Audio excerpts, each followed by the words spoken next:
How do you save your knight here? Who said that I need to be saved? Sacrifice the knight on e5. And now you're thinking, come on, man!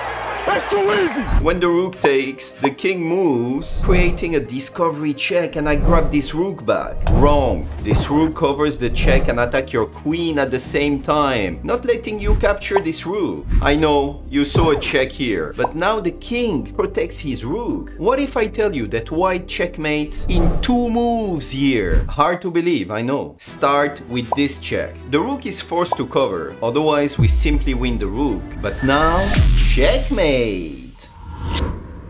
Who said 2 knights cannot checkmate in chess? We would never try to win this position with white in our games. But we're wrong. Let me show you. This rook is pinned, so start with this check. If the king goes to this square, knight check wins the rook. So you think going here is better? Checkmate! So the king was forced to go to e6. Now the dancing knight. Check again. King goes back. Check. And now going to e6 would be a disaster. After this fork, winning the rook. So the only square is to go to e8. Now activate the rook. Check. If the king goes there, another knight fork wins the game for white. But wait, black could cover with their rook. And it seems like black is safe. I was joking. White has a killer move and it's not what you're thinking about right now. Moving the king decides the game. White threatens to capture the rook on the next move, so black is forced to take. And if you think we capture back, I have a better idea. Checkmate!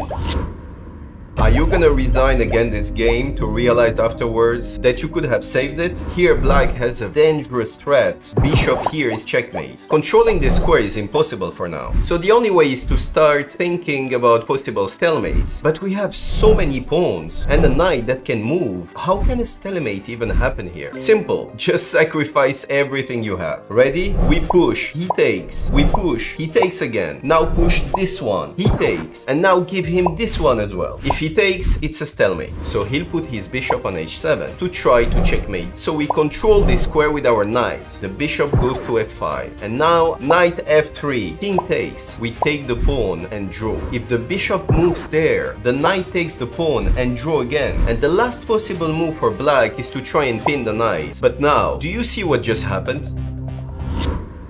Are you ready to draw with white? Because I'm not. Your friend wants to Pac-Man these pawns, but good luck. Push this pawn. If he takes en passant, just take back, and this pawn is unstoppable. I can already see your commands telling me that en passant is forced, but no. En passant is a choice. If your friend thinks it's an easy draw just going after this pawn, keep pushing. He takes, push again. h3, g7, and things get spicy. When he puts his king on h1, I see too many people queening here. Don't do this. He pushes, and this endgame is a theoretical draw. But wait, how do we win with white? The trick here is to bring your king and wait for him to go to this file to queen with the check. He tries to wait a bit more. Come closer. And now king g1 is forced. Now we're ready. Check. King moves. Check. And after king g1, stop these silly checks. Bring the king. Let him get his queen and play king g3. How does white avoid checkmate on the next move?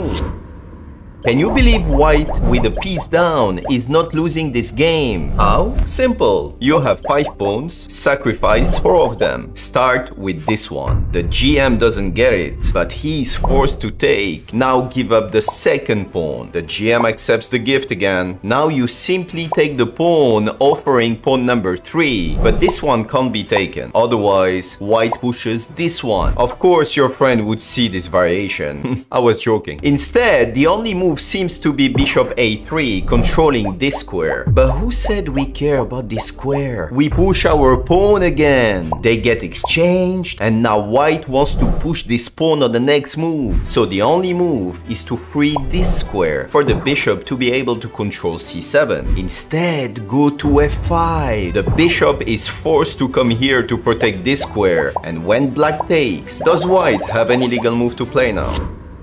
White is in trouble here. The grandmaster playing with black was pretty happy thinking he would draw because the king attacks this rook, but he's also threatening to fork the king and the bishop. So how do you save your pieces with white? Simple, you can't. So the GM came up with a genius plan instead. Can you find a winning move for white?